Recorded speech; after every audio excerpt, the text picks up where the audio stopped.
For today's video mga kapatid, ipapakita ko po sa inyo, ito po yung isa po sa hindi maiwasan na posible pong maging problema ng ating mga pabo. So ito, may isa pong foul pox dito. Ito, minor pa naman ito kasi isang piraso lang. So, papakita ko po sa inyo kung paano ko po ito ginagamot. Ito, gaya nito. Subukan natin itong baklasin. Tigas na klaseng foul pox ito. Tigas. So, parang under operation to Tigas kasi. Ito na lang. Kasi matigas. May nana sa gitna. Sa gitna natin. Uunahin natin yung gitna. Matigas kasi yung gilid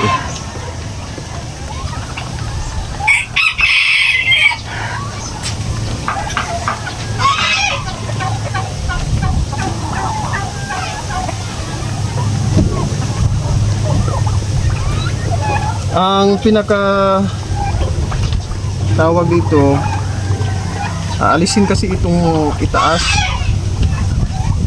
Ito, yung matigas yung iba dito mas malambot lang, pero itong sa kanya matigas mga kapatid.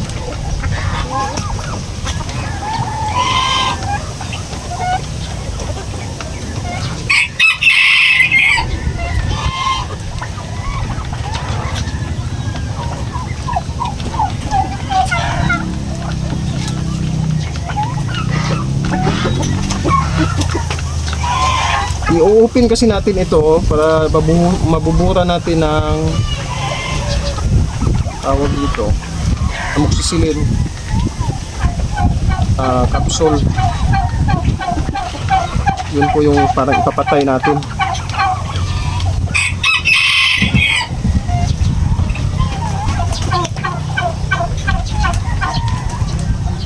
Ito matigas, hindi pwede, hindi maalis.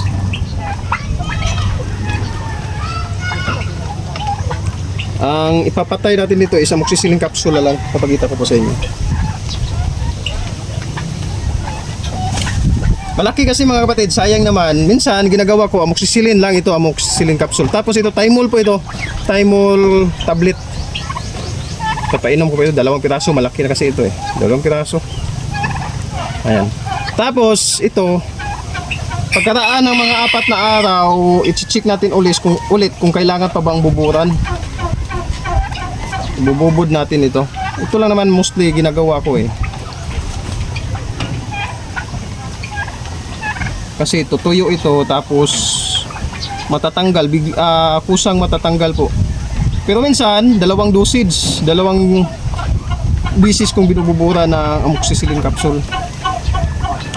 Ang problema nito mga kapatid, kung dito ito tutubo sa ilong or sa mata, ito ayos lang kasi dito lang sa kanyang pinakagitna na ulo, parang sungay. Ayan. Sayang blood-rested pa naman. Ayan po mga kapatid, pinakita ko po sa inyo amoxicillin capsule, mabisa po yan. Marami naman nagsasabi na kahit, marami kasi, lipstick, paminta, marami pong paraan dito mga kapatid. Ang importante lang, basta malakas lang po yung kanilang immune system, kusa po yung gagaling. Pero pag ganito, kagaya nito, malaki na po, ang ginagawa ko, pinapainom ko ng Thymol at saka amoxicillin capsule. Ayan. After na mga 4 to 5 days, kung parang buhay pa po yung tawag dito, foul pox, tutuklapin ulit yung matutuyo at bububuran uli ng amoxicillin. Ayan naman po, kaunting idea na pwede nyo pong magawa sa inyong pabo. Salamat po sa Diyos, pag-ibig!